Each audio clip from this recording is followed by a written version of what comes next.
Friends, welcome to our YouTube channel. In our last video, we did talk about the origin of the word India, Bharat, and the present regime which is trying to oppose the name India. Since the opposition coalition formed itself into this excellent name, excellent abbreviation of India, there has been murmurs to oppose it and to show that India is a word given by British and it is a part of British legacy. In addition to other things, lately the President of India, Mrs. Murmu, when she sent the invitation for a banquet to the all leaders who had come for G20, she wrote Rashtrapati of Bharat, Republic of Bharat. Now these were the words which were used. The point they are trying to say that Bharat conveys more of Indian culture, and while India word is a part of British legacy. Now the countries which evolve have different dynamics, different names, different times. It is true that the word India was given by foreigners but not British. Please note that the word India was first given by Greeks 4th century before Common Era. And most of these names which are around India, Hindustan, they are around the river Indus, which has been the main marker for India's identity for those coming from the western regions. So that is one. And the second group of names which comes in the ancient books has its origin in Bharat, and there are other names also which I will come to. So if we go sequentially, our country has been identified. Of course, it came to become India in the present form only during the colonial period. British colony, South Asia, we saw Pakistan, Bangladesh as part of it, which got separated after 1947 when we got independence. So that is one part of the story. But it is totally fallacious to feel that India word came from British. India word again has its origin around Indus, as I pointed out, given by the Greeks in the earlier times. Now as such, this subcontinent doesn't have the same markings of a country as we see today. Its contours kept changing with time, and that's what we cannot say that India in this form was existing in earlier times also, because earlier there were kingdoms and kingdoms had their own dynamics. So to begin with, we find the name of this region. I'll call it region because in that form the country India was not there. So first we find its name in Avesta as Hapta Hindu. Again, please note, there is a derivation of this word from river Sindhu. Now, similarly in Vedas, this is called as Sapta Hindu, and Achaemenid, the Persian sources, called it Hindush. Now, later on, we also see when Aryans settled around Ganga river, Ganga basin, this also came to be known as Aryavarth. That is one of the names. But this all applies to the northern part of the country around Ganga river and north of Vindhyas. It doesn't extend to the South Indian part as such. Now, in the Ashoka's edicts, we find a name which is coming from cosmology. And according to cosmology, of course, Earth was flat. There were 4 continents, and the most southern continent of this was called around Meru. It was called Jambudvip.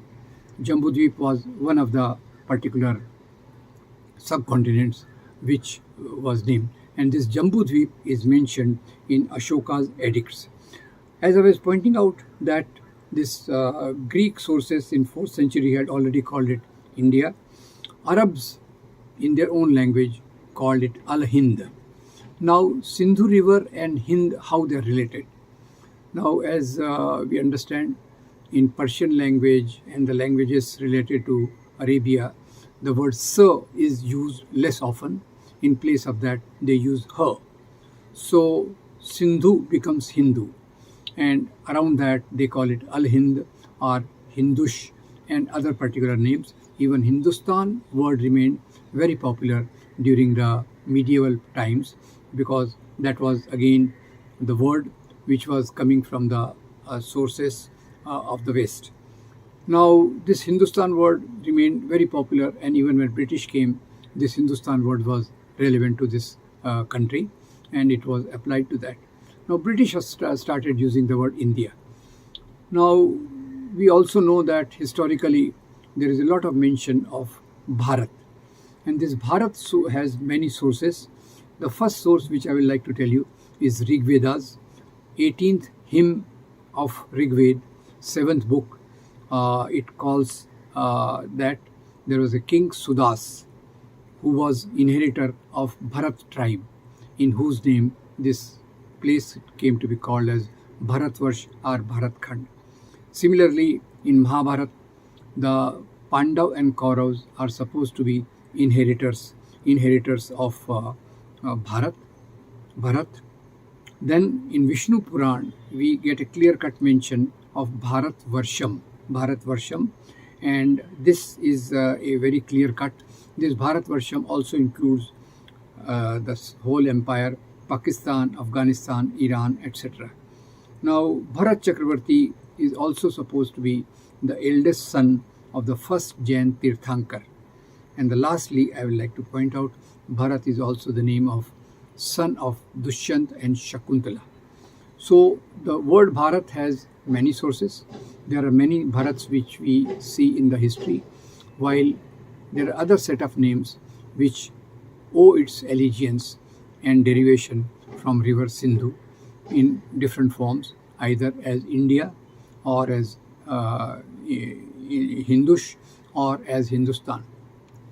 But today, as we see, the debate came up during Constituent Assembly also, and the consensus was that the word Bharat should be retained, but this is India. So it was Constitution of India, and in that the first article came, India, that is Bharat, will be a union of states.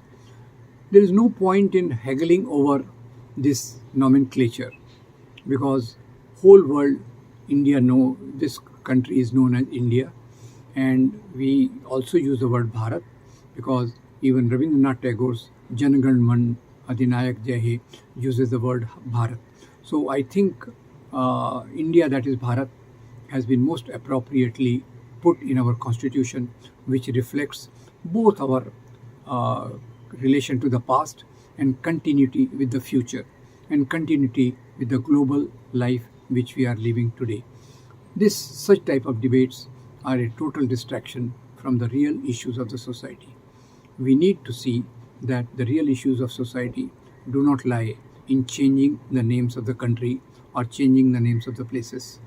It will be much more worthwhile that our leaders, the parliamentarians, our parliament discusses more about how to eradicate poverty, how to deal with the issue of unemployment, how to deal with the issue of farmer suicide, how to deal with the issues of attacks on women's dignity and honor, how to deal with the rising gap between rich and the poor.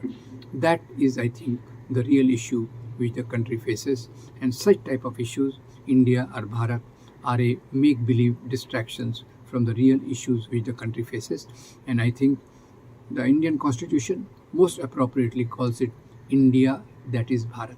And that's what I think, sometimes India, sometimes Bharat, depending on the situation, this nomenclature should be used, which is very appropriate for our country. Thank you very much. I hope you will like this video, you will forward it and subscribe to our channel. Thank you very much. After we got independence and named ourselves as India, the first person who opposed the use of India was none other than Muhammad Ali Jinnah, the Governor General of Pakistan, Quaid-e-Azam of Pakistan.